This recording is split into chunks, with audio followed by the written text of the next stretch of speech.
रोजमर्रा की जिंदगी में व्यस्त, अपनी ही दुनिया में मसरूफ, अपने छोटे बड़े घरों में सुरक्षित, हम अक्सर ये भूल जाते हैं कि हमारे इन महफूज घरों के बाहर भी एक दुनिया है। और बदकिस्मती से सड़क पर पनपती इस दुनिया में किसी सुरक्षा की कोई गारंटी नहीं। जहां हमारे घरों में ममता और प्यार भरे माहौल में बढ़ते बच्चों की आंखों में सिर्फ खुशियां झलकती हैं, वहीं सड़क पर पले इन बेसहारा बच्चों की आंखों में सिर्फ खौफ नजर आता है।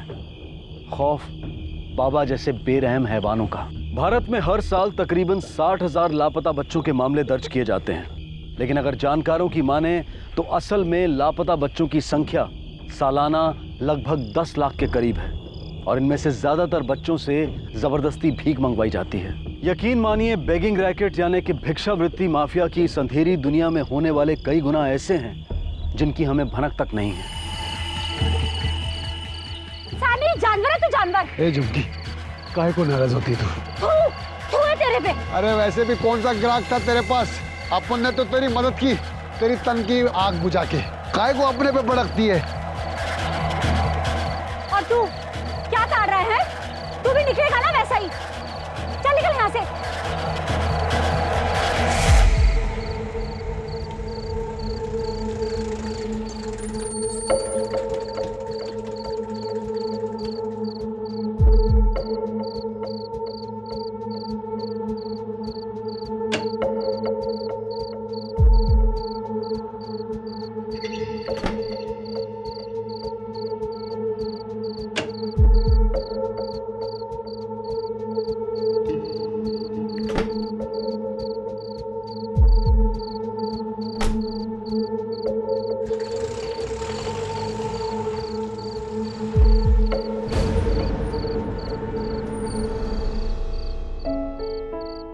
तो बच गए।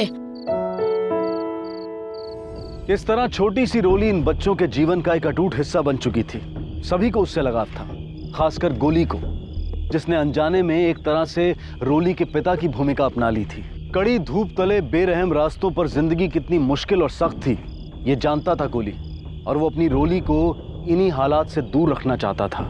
लेकिन बाबा के गुस्से की वजह से नामुमकिन था और आखिर इन कठोर परिस्थितियों का उस नन्ही सी जान पर घातक असर हुआ और रोली बीमार हो गई।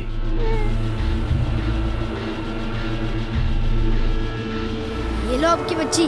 हट यहाँ से, मेरी कोई बच्ची बच्ची नहीं है। वो अंकल, ये वही चीज जिसको हमने वो कचरे में फेंका था। पागल हो गया क्या? भाग यहाँ से, मना किया ना। यहाँ तक कि उसके अस्तित्व को भी नकारा। वजह साफ थी, रोली एक लड़की थी। हैरानी की बात है ना, एक तरफ अमित जैसे समाज के पढ़े लिखे तबके के व्यवसायिक लोग आज भी कन्याओं की तुलना में लड़कों को चुनते हैं। आज भी भेदभाव की वजह से रोली की तरह लड़कियों को बड़ी निर्ममता से पैदा होते ही त्याग दिया जाता है। और दूसरी तरफ सड़क पर अपना जीवन बसर करने वाला गोली खुद एक बेसहारा बच्चा होने के बावजूद दिन रात एक कर रोली को एक बेहतर जिंदगी देने की जद्दोजहद में लगा हुआ है। गोली ने कई दिनों तक कोशिश की, लेकिन कोई रोली को आसरा नहीं देना चाहता था, कोई उसे गोद नहीं लेना चाहता था। और नतीजन आगे जो हुआ वो हमारी सोच के भी परे है। ए गणेश, वैन लाइन संभाल के। ठीक है ठीक है।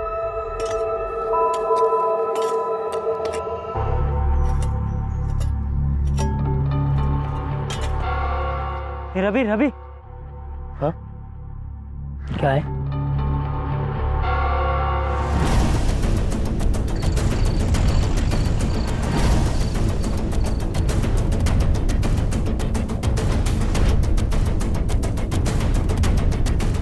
कदम। हाँ सर। बच्चे को बाहर निकालो। संभाल के बॉडी को पोस्टमार्टम के लिए भेज दो। और तुम लोग हमारे साथ पुलिस स्टेशन चलो, तुम्हारा बयान लेना है। मैम, बच्चे की पोस्टमार्टम रिपोर्ट पॉइजनिंग, बच्चे को जहर दिया गया था। ये बच्ची तकरीबन 6 महीने की है ना? Right ma'am. 6 महीने पहले जितने भी नवजात बच्चियों के मिसिंग केसेस है ना, उनका पता करवाओ। इस बच्ची की पिक्चर सर्कुलेट करो और जहां बच्ची की बॉडी पाई गई थी उसके 8 किलोमीटर रेडियस में टीम भिजवाओ। हमें ये पता लगवाना है कि ये गर्ल चाइल्ड किलिंग केस है या कुछ और, इमीडिएटली। Right ma'am.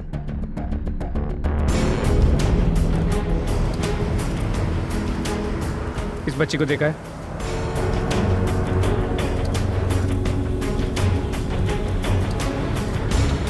कदम। हाँ साहब, इस बच्ची को देखा है। और तू वहां क्या कर रहा था? बच्चे वहां भीख मांग रहे थे और तू खड़े खड़े देख रहा था। रोका नहीं? रोका था मैडम। रोका नहीं था, टोका था। रोका होता ना तो आज वो भीख मांगने का रैकेट खत्म हो चुका होता उस गली में, और उस बच्ची की जान शायद बच जाती। Sorry madam. सॉरी। लेकिन मैडम मुझे ऐसा लगता है कि वही लड़की है, बट मैं कंफर्म नहीं बता सकता। आई डोंट केयर, सारे डिटेल्स चाहिए मुझे। शिंदे, इसे एक एक डिटेल लो इमीडिएटली। यस मैम, चलो। सर वो लड़का भी सिग्नल के पास ही काम करता है। गोली नाम है सर उसका।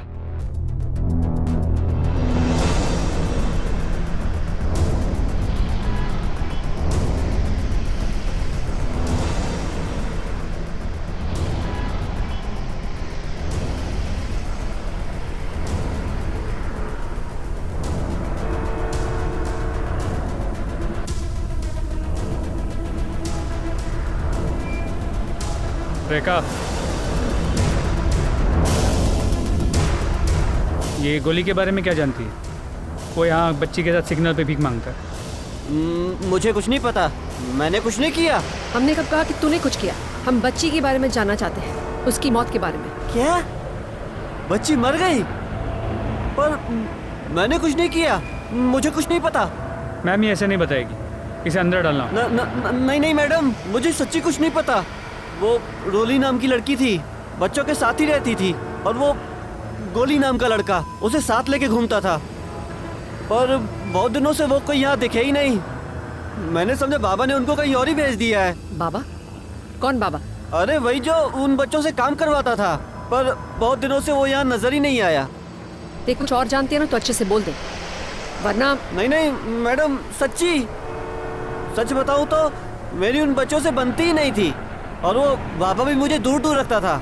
मुझे बस इतना ही पता है। हाँ मैडम, वो देखिए, रेड साड़ी में वो झुमकी है ना, उसकी बच्चों से बहुत बनती थी, उसको पता होगा।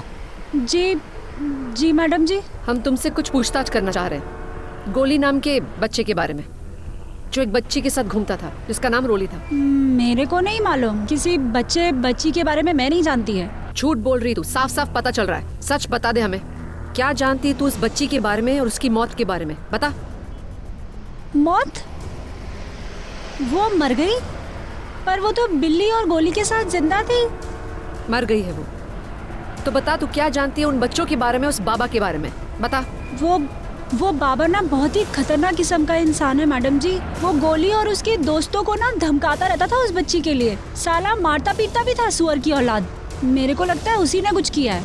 आप ना उससे पूछो, उसको जरूर पता होएगा। कहाँ मिलेगा वो बाबा?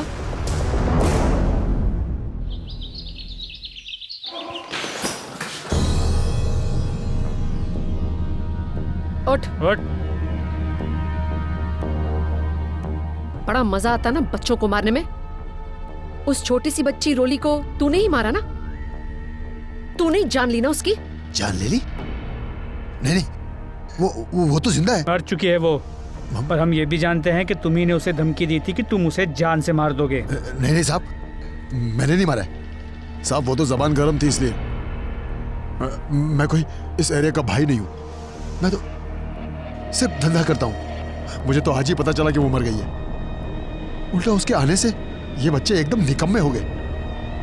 मैं खुद परेशान हो गया था उस बच्ची से, और इसीलिए तूने उसकी जान ले ली। नहीं साहब, मैंने उसकी जान नहीं ली है। लगता है तू ऐसे नहीं मानेगा। ए, डंडा दे मुझे। डंडे की मार खाएगा ना तो तेरा मुंह अपने आप खुलेगा। मैं कसम खाकर कहता हूँ, मैं सच बोल रहा हूँ। माँ कसम मैडम, माँ कसम, मैं सच बोल रहा हूँ मैडम। आखिरी बार मैंने उन बच्चों को तब देखा था जब मैंने उनको धमकी दी थी। मैं दूर से उन पर नजर रखा था मैडम, और मैंने बच्चों से पकड़कर पूछा भी, रोली कहाँ है? तो वो बोले पता नहीं। तो फिर मैंने सोचा कि रोली के आने के बाद आप उनकी कमाई की वाट लग गई। अच्छा ही हुआ, सर से बला टल गई। अब वो बच्चे कहाँ हैं? मैडम मैं सच कह रहा हूँ, अपन खुद ही ढूंढ रहा है उसको। मैडम ये सच है, वो निकम्मे थे, अपन को बहुत परेशान करते थे, लेकिन उनके जाने के बाद अपन को उनकी बहुत याद आई। क्लियर है कि वो ड्रामा कर रहा है। यस मैम, और लोगों का भी यही कहना है। वो बच्चों को बहरे में से मारता था, उन पे सख्त कंट्रोल रखता था, तो बच्चे उससे इतना डरते थे कि उससे भागने की सोच भी नहीं सकते थे। इसका कोई सबूत, कोई गवाह? नहीं मैम, यही तो प्रॉब्लम है, लोग उसके बारे में खुलकर बात नहीं करते, सब उससे डरते हैं। लेकिन कम से कम हमें इससे ये तो पता चला कि वो बच्चे अभी भी उसी के कंट्रोल में, क्योंकि वो उन्हें छोड़ने वालों में से नहीं है। हो सकता है इस बच्ची रोली की जान उसी ने ली हो, और ये बच्चे कुछ बोले ना, इसलिए उन्हें कहीं और शिफ्ट कर दिया। देखो, हम इसे पकड़ के तो रख नहीं सकते, हमारे पास प्रूफ ही नहीं, तो उसे रिलीज कर दो और फिर तुम्हें पता ही क्या करना है। राइट मैम, हम उसे छोड़ देंगे और उस पर सख्त नजर रखेंगे, हो सकता है वो हमें बच्चों तक पहुंचा दे। करेक्ट, लेकिन उसके साथ साथ उस रेखा और उस झुमकी पर भी नजर रखनी। Yes ma'am.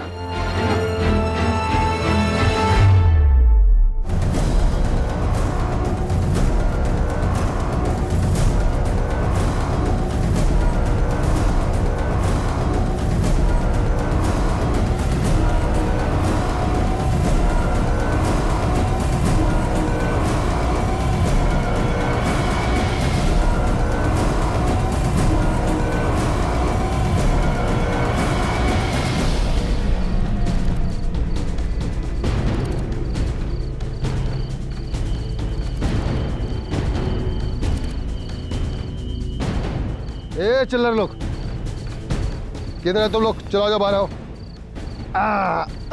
शाबाश। हाँ मैम, बच्चे मिल गए। अब अपन को पूरे हफ्ते का हिसाब मांगता है। तुम लोगों को क्या लगा कि बाबा मर गया, चला गया, तेल लेने गया?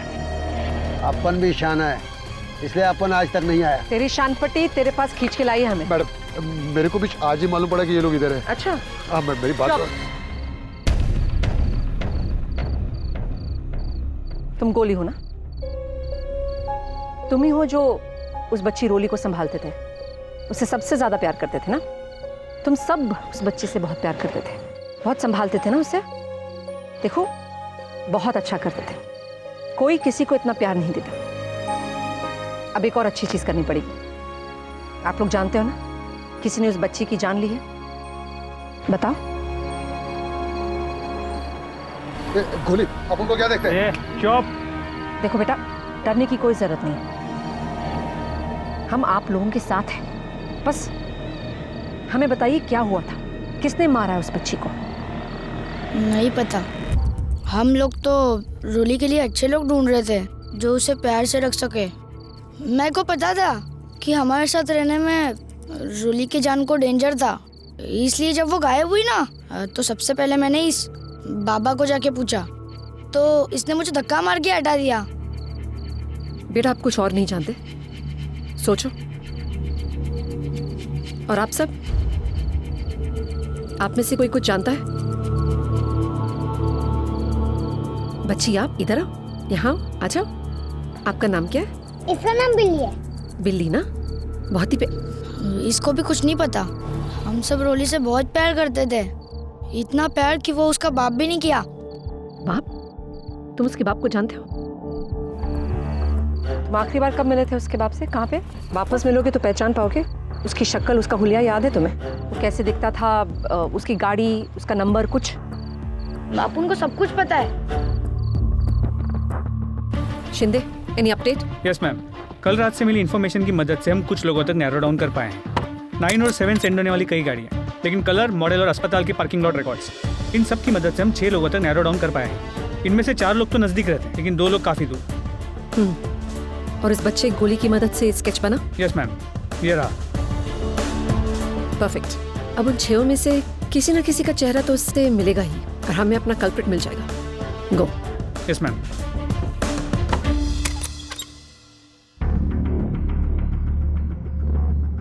हम जानते हैं कि ये बच्चा तुम्हारा ही है, तुम दोनों का। चुटकियों में साबित कर सकते हैं इसे डीएनए टेस्ट के साथ। अब खुद ही सच बता रहे हो कि टेस्ट करवाएं? लगता नहीं सच बोलने वाली है। देखो शिंदे, टेस्ट का बंदोबस्त करो। एक सेकंड। सो हमने ही, मैं ही उसे कूड़ेदान में छोड़ाया था। छुटकारा पाना चाहते थे हम उससे, उस लड़की से। शर्म आनी चाहिए तुम लोगों को। लानत है कि आजकल के जमाने में भी तुम लोग एक लड़की की कदर नहीं जान पाए। अरे जाके देखो लड़की आजकल क्या क्या नहीं करती हैं, कहां कहां नहीं पहुंची लड़की। और तुम दोनों, शेम, अरेस्ट करो उन दोनों को। अरे मैम, मैम क्या कर रहे हैं मैम? मैम हमने किया ही क्या है? इस तरह अपने बच्चे को फेंकना एक क्रिमिनल ऑफेंस है और तुम दोनों को तुम्हारी सही जगह पे ले जा रहे हैं हम। चलो ma'am please you can do this ma'am. Ma'am please ma'am please. 6 महीने पहले एक बच्ची मिलती है, 4 बच्चों को, और फिर हमें 1 महीने पहले बॉडी मिलती है और हमारे पास 4 सस्पेक्ट्स हैं। Ma'am red poisoning. Correct, rat poisoning. और हमारे 4 सस्पेक्ट्स हैं अमित, बाबा, झुमकी, रेखा।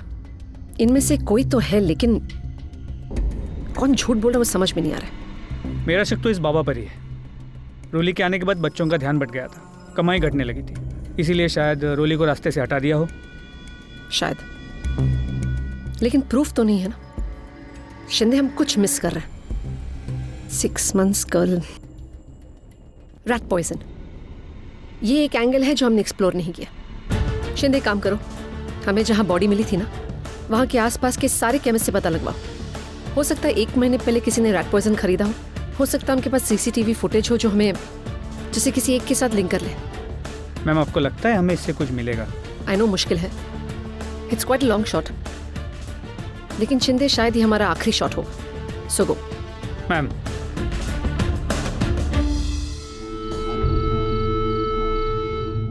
मैम लगता है हमारा कातिल मिल गया।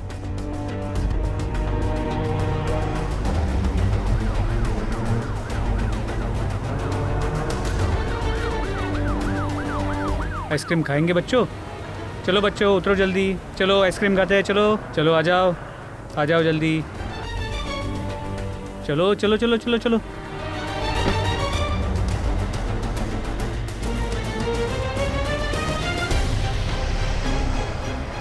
चलो बच्चों आइसक्रीम खाते हैं, चलो।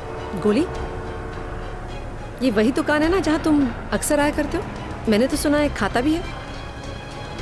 बोलो बेटा, आप हमें सच बता दोगे ना तो मैं आपको बचा सकती हूँ। गोली तुम्हें बताना पड़ेगा बेटा। चलो बच्चों।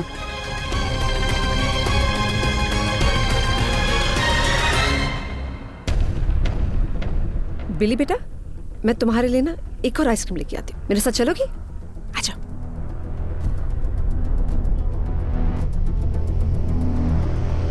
बेटा, आप मुझे एक बात सच सच बताओगे? क्या हुआ था रोली के साथ? देखो, हम पुलिस हैं, हम आपकी मदद करेंगे, लेकिन आपको मुझे सच सच बताना पड़ेगा। गोली ने ही रोली की जान ली है ना? देखो, मुझे सच बताओगी ना तो मैं मदद कर सकती हूँ, लेकिन अगर आप सच नहीं बताओगे तो गोली जेल जाएगा, सजा होगी उसे। मेरी मदद करो ना, सच बता दो मुझे। बोलो बेटा, मुझे बोलो। मैडम, उसे तकलीफ मत दीजिए, मैंने ही मारा था रोली को। क्या आप हमें बता सकते हो आपने ऐसा क्यों किया और कैसे किया ये? रात को भी वो गायब थी और सुबह देखा तो हिल भी नहीं रही थी। जो मेरे साथ हुआ, मतलब बर्बाद हो गई उसकी जिंदगी, समझा? तू बिल्ली की जिंदगी बर्बाद कर दी।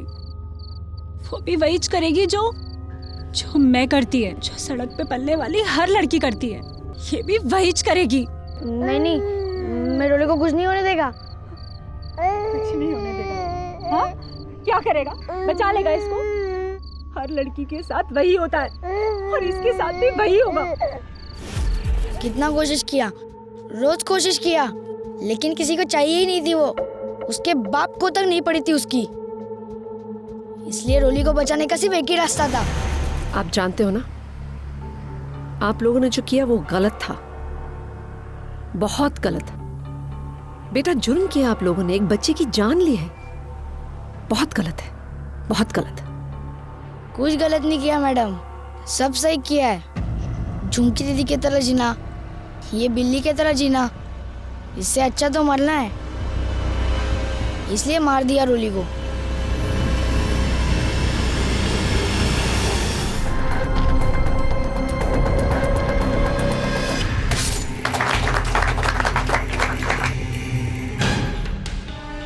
वो साहब, खून।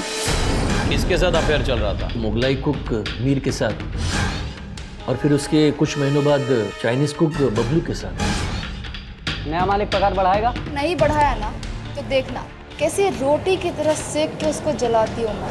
सर मैं तो लुट गया, बर्बाद हो गया। अब कौन आएगा यहाँ? अरे पल्लू खोल। मुझे लगता है ये कत्ल इन चारों के अलावा किसी और ने किया है।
एक ही खबर किसी के लिए शुभ और किसी के लिए अशुभ हो सकती है। एक ही जगह पर मिले लोगों के रास्ते अलग अलग हो सकते हैं। एक जिंदगी में आगे बढ़ रहा था और दूसरा अपनी मजबूरियों की वजह से जिंदगी में समझौता कर रहा था। अजीत सावंत जिसने पाई पाई जोड़कर बहुत कम उम्र में अपना सपना पूरा किया था, ये होटल खरीदकर, और दूसरी तरफ शंकर सुर्वे का सपना मजबूरियों की वजह से बिक चुका था। शंकर सुर्वे की पत्नी को कुछ साल पहले ब्रेन स्ट्रोक और पैरालिसिस का अटैक आया था, जिसकी वजह से वो बिस्तर पर एक मरीज की जिंदगी जी रही थी और शंकर उसे मरीज से सेहतमंद इंसान बनाने के लिए अपनी हर चीज दांव पर लगा रहा था, और उनमें से एक उसका ये सपना, ये होटल भी था। अजीत बहुत उत्साहित था इस होटल से जुड़े अपने कल को लेकर, उसकी काफी उम्मीदें टिकी थी इस पर। और दूसरी तरफ शंकर खुशी और दुख दोनों जज्बात के साथ आगे बढ़ा था। खुशी इस बात की कि अब वो अपनी पत्नी के इलाज का रोज का तकरीबन 30 से 40 हजार का खर्चा आराम से उठा पाएगा, और दुख इस बात का कि अब उसका होटल किसी और का हो चुका था। इस होटल से जुड़े और भी लोग थे, और ये लोग थे इस होटल का स्टाफ, जिन पर इस बदलाव का असर हो सकता था। अब वो असर अच्छा होगा या बुरा होगा, यह भी कहना मुश्किल था।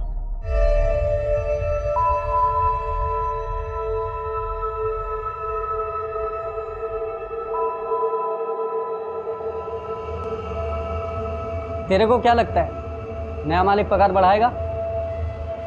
क्यों नहीं बढ़ाएगा? बढ़ाना पड़ेगा उसको। तूने बात की है क्या उसके साथ? अब इसमें बात करने वाली कौन सी बात है? ये हक है हमारा, बढ़ाना पड़ेगा उसको। और अगर नहीं बढ़ाया ना तो देखना कैसे रोटी की तरह सेक के उसको जलाती हूं मैं। बढ़ाना तो पड़ेगा उसको।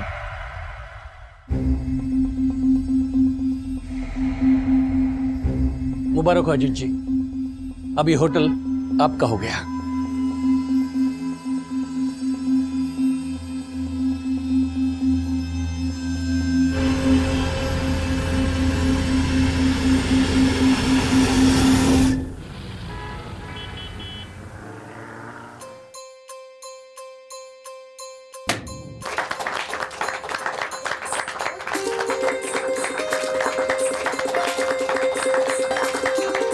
आई बाबा तुम्ही पहिले आज।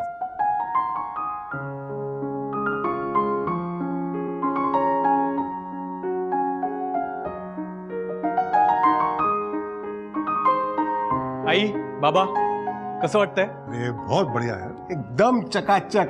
खरंच खूपच छान हा। अब जी जान से मेहनत करना और खूप तरक्की करना। यस सुखी रहा। गुरुजी पूजा कहाँ करेंगे?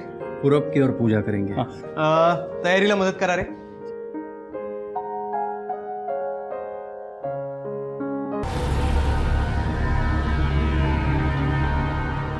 अरे ये क्या है? क्या है? ये देखो, ये क्या है? अरे क्या है? मैंने कहा था ना ठीक से साफ करने के लिए।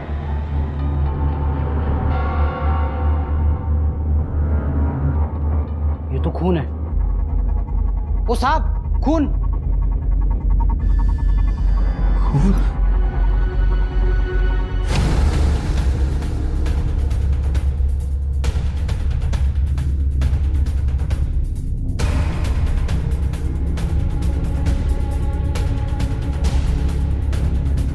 और अगर नहीं बढ़ाया ना तो देखना कैसे रोटी की तरह सेक के उसको जलाती हूँ मैं। हमारे समाज में आज भी किसी भी नए काम की शुरुआत ईश्वर की आराधना, उनके निमंत्रण और आशीर्वाद के बिना नहीं की जाती।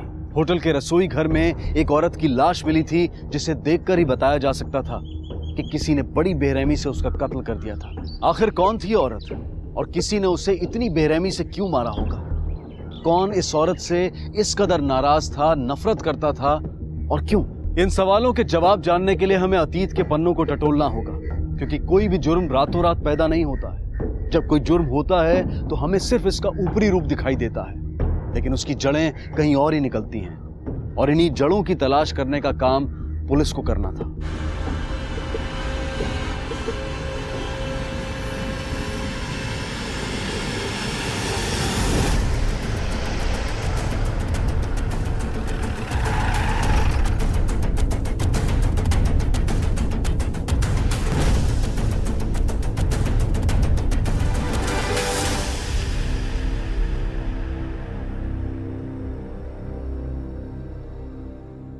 देखिए ना साहब, कितना अनर्थ हुआ। आज ही पूजा थी और वो औरत जिसका मर्डर हुआ है वो यहीं रहती थी? नहीं सर, रात को होटल स्टाफ में से कोई नहीं रुकता यहाँ। ये शीला यहाँ पे कैसे रुकी थी मालूम नहीं। 2 दिन हुए होटल लेके, पूरी तरह चार्ज भी नहीं लिया अभी। और उस औरत का नाम याद है तुम्हें? सर एक्चुअली 2 दिन पहले मेरी उससे बात हुई थी, तब उसी ने अपना नाम बताया था। साहब, मेरा नाम शीला है साहब। इस होटल में रोटी बनाने का काम करती हूँ साहब। आप नए नए हैं इसलिए पहले से बोल रही हूँ साहब कि हम सबका पगार 10% बढ़ा के देना पड़ेगा।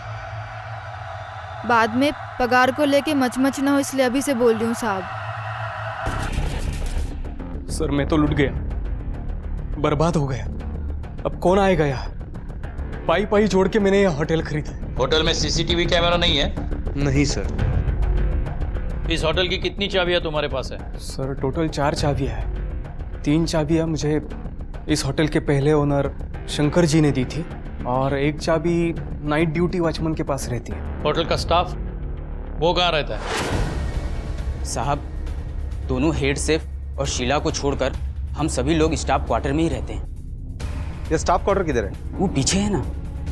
वो तो एकदम बिंदास थी सर, नागपुर से अकेले आई थी और बिंदास होना भी पड़ता है ना साहब, वरना उसको इधर कौन जीने देता। मतलब होटल लाइन है साहब, ज़्यादातर स्टाफ लोग मर्द ही होते हैं, आप समझ गए ना साहब। उसका हर किसी से कभी ना कभी झगड़ा हुआ था। वो कब से यहाँ काम कर रही थी? ये कोई 2 साल हुआ होगा साहब। इधर रोटी चपाती के लिए कोई था ही नहीं, तभी एक दिन वो खुद से चल के आई। उसके आने के बाद कुछ गड़बड़ हुई थी? गड़बड़ तो होनी थी साहब। इतने मर्दों के बीच में अकेली औरत के आने से जो हो सकता था वही हुआ। क्या गड़बड़ हुई थी? साहब उसको अपने झांसे में लेने के लिए हर कोई इसकी बात मानता था। शीला, ये ले तेरा पार्सल, तेरे बच्चे के लिए। बहुत पसंद है ना उसे?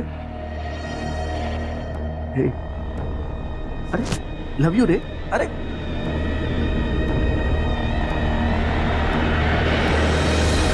उसका बच्चा भी है? जी हाँ साहब। जब वो काम पे आती थी तो बच्चे को कहाँ रखती थी? साहब जब वो काम पर आती थी तो बच्चे को घर में ताला मारकर छोड़कर आती थी। मुझे उसका यहाँ का पता चाहिए, जल्दी। जी साहब।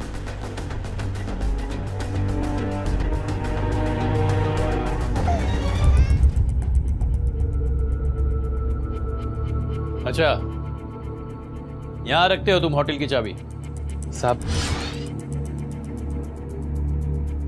वैसे जब मैं सुबह ड्यूटी पे आता हूँ तो पांडे मुझे चाबी दे देता है, पर जब कभी उसे जल्दी जाने का होता है तो वो यहीं चाबी रख देता है। किसी को मालूम नहीं है साहब, हम लोग यहाँ चाबी रखते हैं। पांडे मतलब वो नाइट शिफ्ट का वॉचमैन? हाँ साहब। पूरा नाम क्या है पांडे का? दया शंकर पांडे। कहाँ मिलेगा ये पांडे? साहब वो सुबह की ट्रेन से गाँव बिहार चला गया।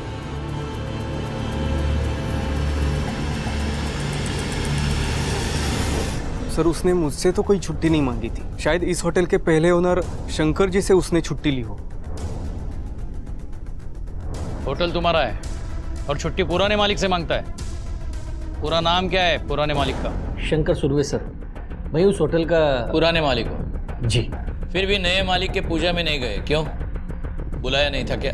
बुलाया था सर, लेकिन मेरी बीवी पिछले 3 दिनों से अस्पताल में थी, इसलिए नहीं जा पाया। इस साल उसे चौथी बार एडमिट कराया है। सर मेरी बीवी की तबीयत की वजह से मैं पिछले कई महीनों से अपने होटल की तरफ ठीक से देख भी नहीं पा रहा हूँ। ये शीला और तुम्हारे होटल स्टाफ के बीच में कुछ गड़बड़ चल रही थी क्या? सर अकेली औरत थी, उसे सहारे की ज़रूरत थी। इस ज़रूरत ने उसको मतलब किसके साथ अफेयर चल रहा था? पहले तो वो मुगलाई कुक मीर के साथ,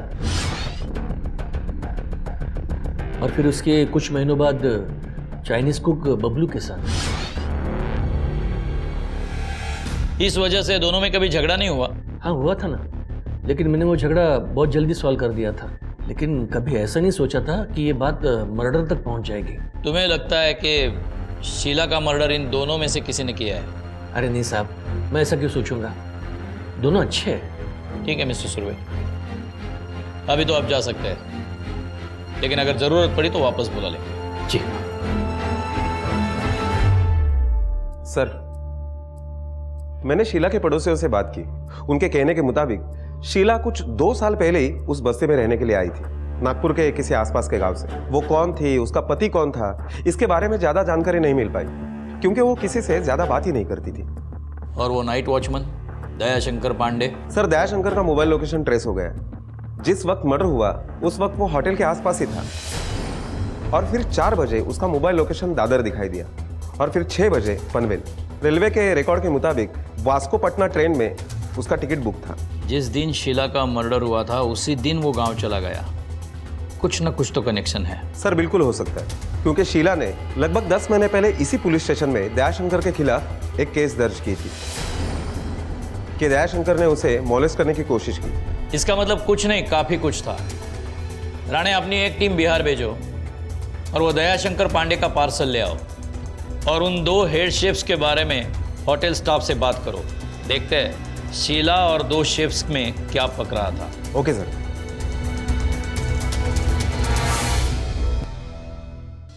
शीला का उन 2 रसोइयों के साथ, मतलब शेफ के साथ चक्कर चल रहा था? हाँ साहब, पहले मीर के साथ और अब बबलू के साथ। तुम्हें कैसे मालूम? तो साहब क्या है ना, एक दिन कैशियर ने मुझे शीला को बुलाने भेजा था। अरे शीला किधर गई? मीर के साथ होगी। आजकल वो तड़का यहाँ नहीं, स्टाफ रूम में लगाता है।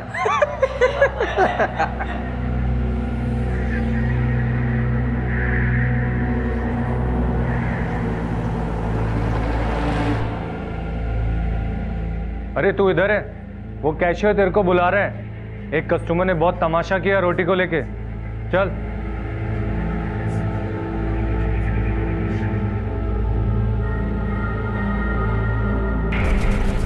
शीला का इन दोनों के साथ, मतलब मीर और बबलू के साथ लफड़ा चल रहा था। इस बात को लेकर उन दोनों में कभी झगड़ा नहीं हुआ? साहब उन दोनों का तो रोज ही झगड़ा होता था, और एक दिन तो ये शेजवान, एक लड़की के लिए एक दूसरे की जान लोगे क्या? चल जा अपना काम कर। फिर साहब शीला को पता चला कि मीर शादीशुदा है। उसने मीर को घास तक नहीं डाली, और तभी उसका लफड़ा बबलू से शुरू हो गया। तभी साहब मीर बहुत सुलगा था।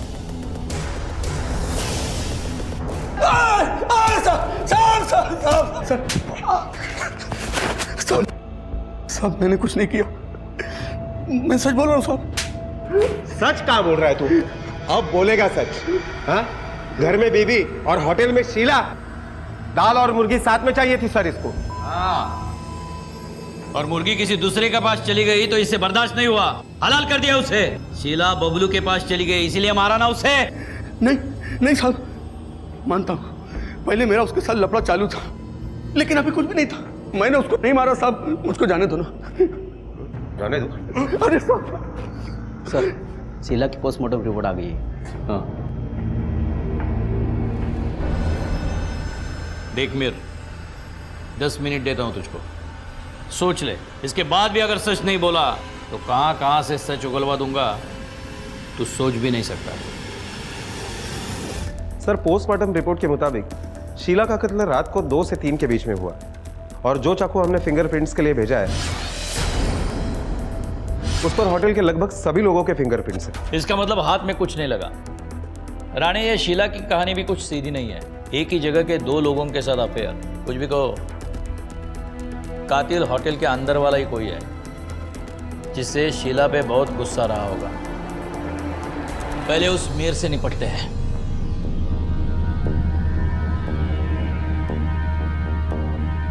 सोच लिया सच बोलने का या मैं बुलवाऊं?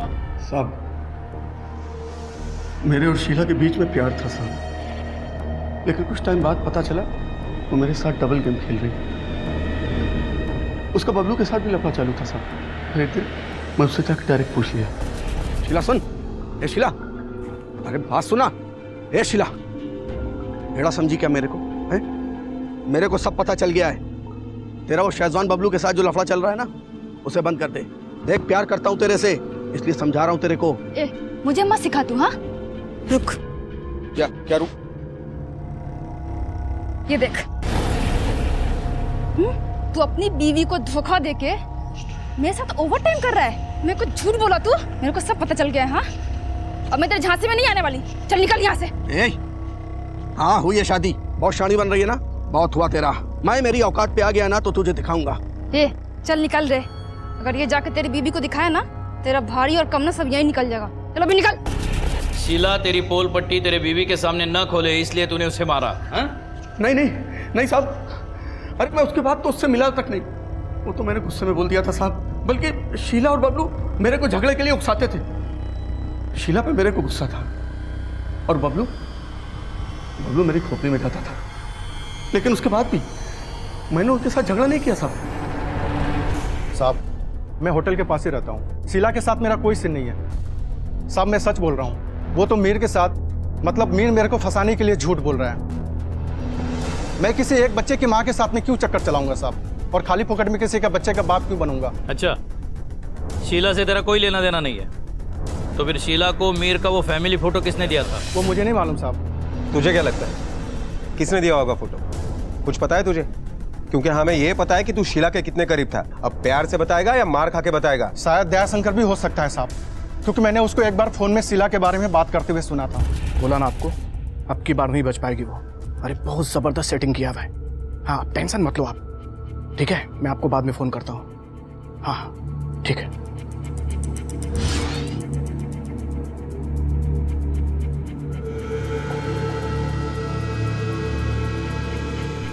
वो किधर फंसाने की बात कर रहा था साहब, वो तो मुझे नहीं मालूम, लेकिन मुझे लगता है इसमें उसी का हाथ है।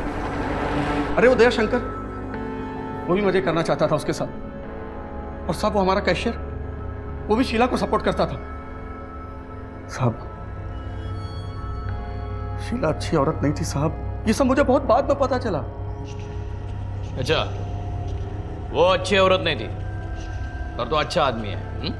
तेरे को क्या लगता है ये कहानियां सुनाकर तू हमारा ध्यान तेरे ऊपर से किसी और पे डालेगा? देख, सच बता दे, तूने शीला को क्यों मारा? जब तक तू सच नहीं बोलता तो यहां से हिल भी नहीं पाएगा, समझे?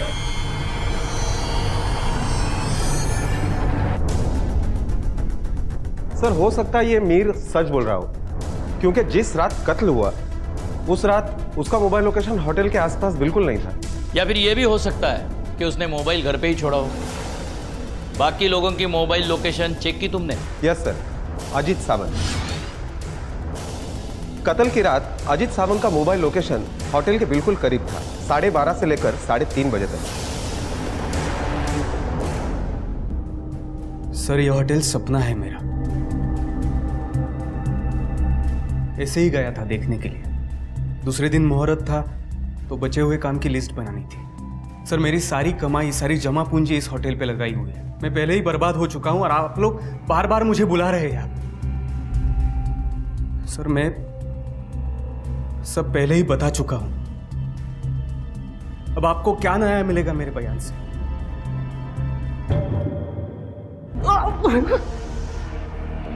कोई फायदा नहीं उठाया साहब मैंने उसका, मां कसम, सही बोल रहा हूँ साहब। सच बोल रहा है तो शीला ने तेरे खिलाफ कंप्लेंट क्यों की थी? मालिक ने बोला था कि उसका रोज तलाशी लेता जाते हुए। चल घूम।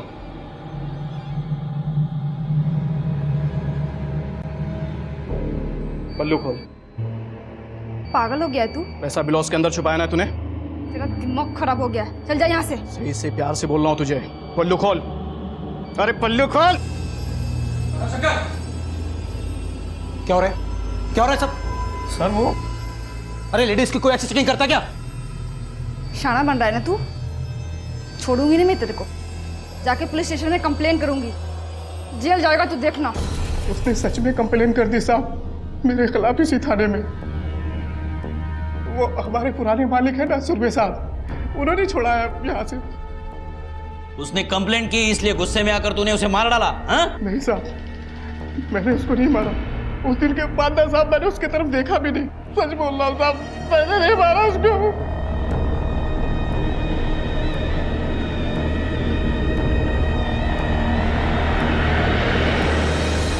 सर, दयाशंकर सच बोल रहा है। मैंने बिहार पुलिस से पता लगाया, इसके घर में सच में बच्चे का नामकरण था और इसलिए वो गांव गया था। राणे, अगर ये सच बोल रहा है फिर भी हमें उस पर नजर रखनी पड़ेगी, क्योंकि उसकी ट्रेन और कत्ल के बीच में काफी समय था। ये भी हो सकता है कि कत्ल करने के बाद वो स्टेशन चला गया हो। इसी के साथ उस बबलू पर भी हमें नजर रखनी चाहिए। एक कहावत है कि मार के बाद सिर्फ पुकार बचती है, और पुकार से वो इंसान कभी लौट कर नहीं आ सकता जो जा चुका है। शीला अब कभी वापस नहीं आने वाली थी। उसका नन्हा सा बेटा इस बात से अनजान था कि उसकी माँ अब कभी नहीं लौटेगी। वो इतनी कम उम्र का है कि शायद उसे मौत शब्द का मतलब भी नहीं पता होगा। शीला के कत्ल के केस में पुलिस ने पहले होटल के रसोइये से और फिर वॉचमैन दयाशंकर से पूछताछ की। कुछ परतें जरूर खुली, लेकिन अब तक कोई सिरा हाथ नहीं लगा था। अजीत और बबलू भी संदिग्ध थे, लेकिन इनमें से कौन था शीला का कातिल, या फिर कोई और भी था जिसकी तरफ पुलिस ने अभी अपना रुख नहीं किया था। पर एक अकेली औरत की किसी से ऐसी क्या दुश्मनी थी कि उसकी जान ही ले ली गई। पुलिस की कार्रवाई में हर इंसान के कई चेहरे, कई चरित्र नजर आ रहे थे। हर एक के चेहरे पर एक मुखौटा चढ़ा हुआ था, और पुलिस ने अब हर एक के चेहरे से उस मुखौटे को उतार कर फेंकने की ठान ली। पुलिस की फेहरिस्त में कुछ और नाम भी जुड़े, और जिनका सच कुछ और ही साबित होने वाला था। तूने कहा था कि तू होटल के पास ही रहता है, लेकिन तेरे घर का मोबाइल टावर और होटल का मोबाइल टावर अलग अलग है। मतलब उस रात तू होटल की तरफ गया था। अब सच बता, इतनी रात को क्या करने गया था तू वहां? कुछ नहीं साहब, कुछ नहीं साहब। साहब सच बोल रहा हूँ, सच बोल रहा हूँ साहब। मेरा और शीला का प्लान था। पक गया हूं मैं दूसरे के पास में काम करते करते। तू टेंशन काहे को ले रहा है? मैं है ना। अच्छा बोल, तुझे ये चाइनीज दुकान खोलने के लिए कितना पैसा चाहिए? पिछली बार खोला था, कुछ 90,000 के आसपास लगा था। तो ठीक है, तू जा तैयारी कर दुकान खोलने की, मैं देती तेरे को पैसा। 9,000 नहीं, 90,000 बोला हूँ। कहाँ से लेके आएगी तू इतने पैसे? मैं बोल रही है ना कि मैं लेके आएगी। और वैसे भी हम दोनों ना ये दूसरों की नौकरी नहीं करेंगे। तू एक काम कर, तू ना आज रात 2 बजे होटल के बाहर मिल मुझे, मैं लाके देती हूँ तेरे को पैसे। उधर गया तो मैं नए मालिक की गाड़ी देखा, वो खुद में ही कुछ बड़बड़ा रहे थे। फिर मेरे को याद आया, शीला तो मेरे घर पे भी आ सकती है। मेरे को डर था कि वो नया मालिक कहीं मेरे को देखेगा तो क्या बोलेगा। फिर मैं घर पे चला गया। पिछली बार भी तूने सच बोल रहा हूँ कह के झूठी बोला था। अब इस बार कैसे यकीन करूं कि तू सच बोल रहा है? साहब इस बार सच बोल रहा हूँ। मैं डर गया था साहब, यकीन करो मेरा, मैंने कुछ नहीं किया साहब। आप मुझे जाने दो। जब तक तू पूरा सच नहीं बताएगा ना, यहीं सड़ेगा, समझा?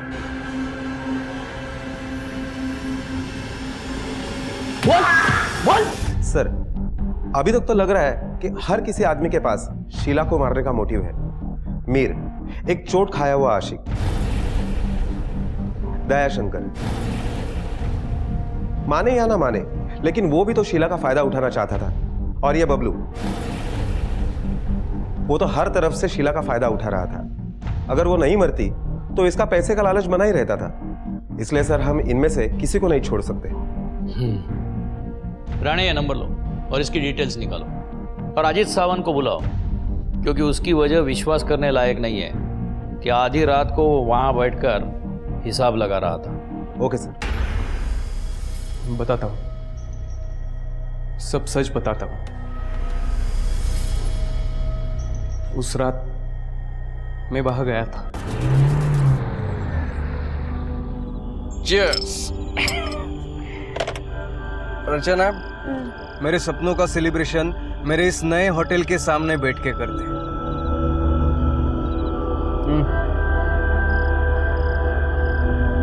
I'm done यार, अब और नहीं पी सकती।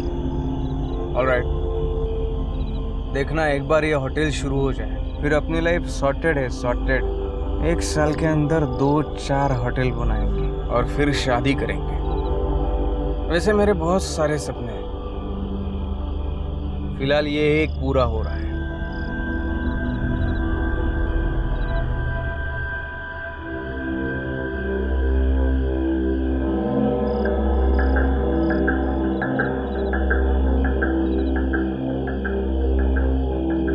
साढ़े 4 हो गए। अजीत, अजीत, उठो, सुबह होने वाली है। हमें पूजा के लिए भी वापस आना है। चलो, लेट हो रहा है। उसके बाद मैं वहां से निकल गया। मैं सच कह रहा हूं साहब।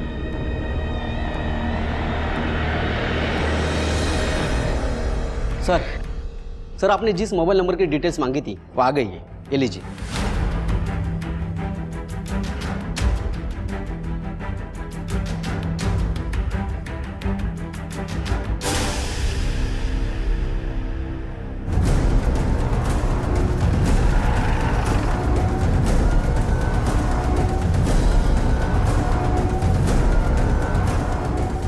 सर क्या ढूंढ रहे हैं आप?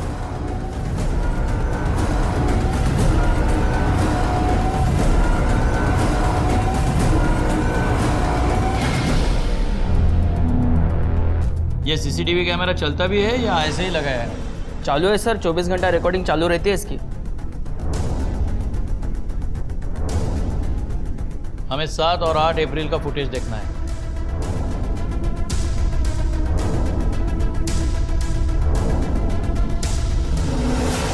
पॉज करना, जूम करो जरा, बस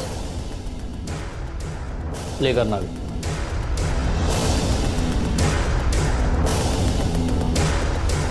चलो, उस चाइनीज शेफ को एक बार फिर मिलते हैं।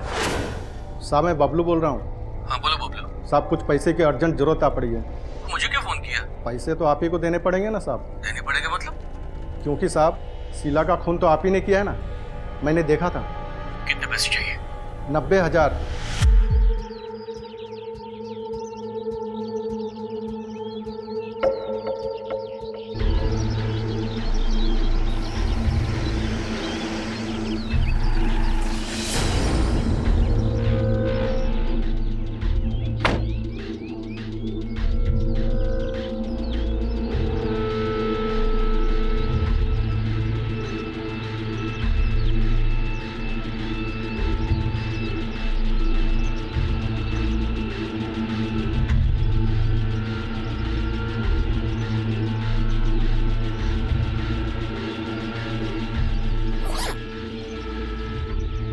इसमें पूरे 90,000 है।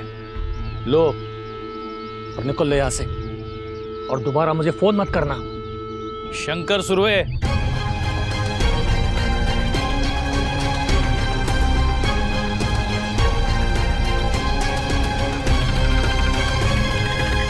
जेल में ये क्या, और कोई तुम्हें फोन नहीं कर पाएगा। तेरी बीवी हॉस्पिटल में थी, तेरी बहन ने कितनी बार तुझे फोन किया, लेकिन तुम फोन बंद करके आराम से सो रहे थे।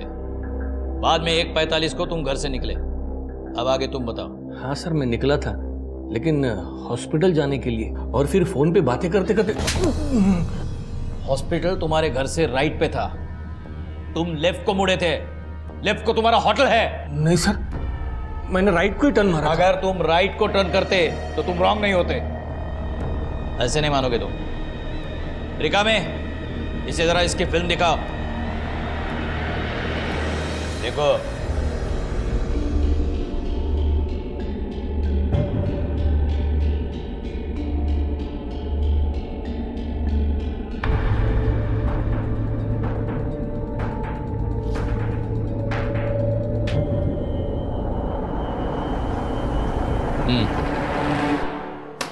चलो अब सब सच बताओ। साहब मुझे शक हो गया था कि मेरा कैशियर शीला के जरिए पैसे चोरी कर रहा है। मैंने वॉचमैन को शीला की तलाशी लेने के लिए बोला, पर उसने दयाशंकर को पुलिस स्टेशन भिजवा दिया और फिर वॉचमैन ने भी उसकी तलाशी लेने से मना कर दिया। और फिर एक दिन ये लड़की साहब रोज पैसा चुरा। शीला तू रुक, तू बाहर जा, शटर डाउन कर और वहीं पे रुके रहना। चल जा। जी। आज मैं देखता हूं तू कैसे पैसे चुराती है। बोल, आज तक मेरा कितना पैसा ब्लाउज में डाल के बाहर ले गई है तू? हैं? साहब मैंने कोई चोरी नहीं किया साहब। मुझे पता है तेरे ब्लाउज में पैसे है, तो निकाल बाहर, नहीं तो मैं पुलिस को बुलाऊंगा। पुलिस आएगी, पैसे निकालेगी और तू हवाला जाएगी। मैंने कोई चोरी नहीं किया। अरे तू निकालती है मैं निकालू? हाँ? सब निकालती हूँ। हाँ, चल निकाल। तू क्या अंदर? किसने बुलाया तुम्हें? साहब पुलिस का राउंड अप चालू है। ठीक है, निकल दो। चल बाकी के पैसे निकाल। और सुन, ये मत भूलना तेरे चोरी का सबूत है मेरे पास। आज छोड़ रहा हूं तुम्हें। चल निकल निकल। और फिर तूने उस वीडियो के जरिए शीला का फायदा उठाना शुरू कर दिया? नहीं सर, वो वीडियो तो मैंने उसे डराने के लिए बनाया था, जो मैंने उसी रात को डिलीट कर दिया था। फायदा तो वो मेरा उठा रही थी सर। मतलब? मैंने पूरे स्टाफ को बाहर भेज दिया था, लेकिन कोई अंदर छुपकर मेरा वीडियो बना रहा था, जिसको लेकर शीला मुझे ब्लैकमेल कर रही थी। साहब इस महीने 2000 रुपए पगार बढ़ा के देना। बढ़ाकर? तेरा पगार तो उल्टा मैं कम करने वाला था। तेरा वीडियो है मेरे पास, भूलना मत तू। वही तो साहब, मेरे पास भी एक वीडियो। ये देखो साहब, ये देखो।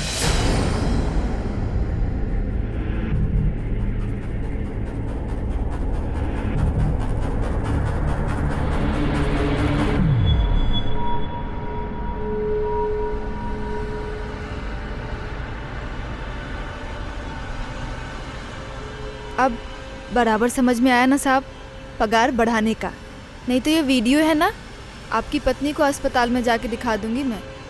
उसके बाद उसको इलाज की ज़रूरत ही नहीं पड़ेगी, है ना साहब? उसके बाद तो शीला हर दिन कोई नई फरमाइश लेके आती। मैंने उसकी सारी फरमाइशें पूरी की सर, पर एक दिन तो उसने हाथ ही कर दी। मुझसे 2 लाख मांगने लगे। 2 लाख? पागल हो गए क्या? अरे कहां से लाऊंगा मैं 2 लाख? अरे साहब एकदम सिंपल है। होटल बेच रहे हैं ना आप, तो पैसे आएंगे, इसमें से दे देना। होटल में तुम्हारे लिए नहीं, अपने बीबी के इलाज के लिए बेच रहा हूँ। तो आप पैसे नहीं देंगे तो ठीक है, तो वो वीडियो जो है ना साहब, जाके आपके बीवी को दिखा देती हूँ। उसके बाद तो आपको होटल भी बेचने की कोई जरूरत नहीं होगी, क्योंकि उसके बाद आपकी बीवी सीधे भगवान के पास जाएगी। अच्छा आइडिया है ना साहब? पैसे तो आपको देने ही पड़ेंगे। होटल बिक चुका था। अगले दिन अजीत टेक ओवर करने वाला था। मुझे पता था ये औरत मुझे ऐसे नहीं छोड़ेगी। मैंने उसे होटल बुला लिया। दयाशंकर छुट्टी पे था, इसलिए उस दिन रात को कोई होटल में नहीं था। अंदर जाने के लिए चाबी कहां से मिली? मेरे पास होटल के पिछले दरवाजे की डुप्लीकेट चाबी थी। मैं होटल पहुंचा, वो वही खड़ी थी। मैं उसे लेकर अंदर चला गया। सब पैसे लाए? पैसे किचन में रखे।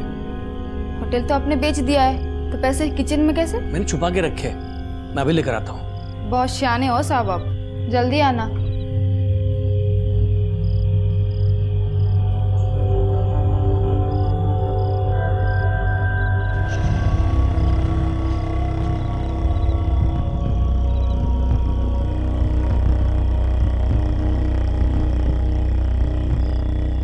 तुम्हें पैसे चाहिए ना? हा? ये सब करने के बजाय अगर तुम पुलिस के पास आते तो असली अपराधी को सजा मिलती और तुम कातिल होने से बच सकते। ले जाओ उसको।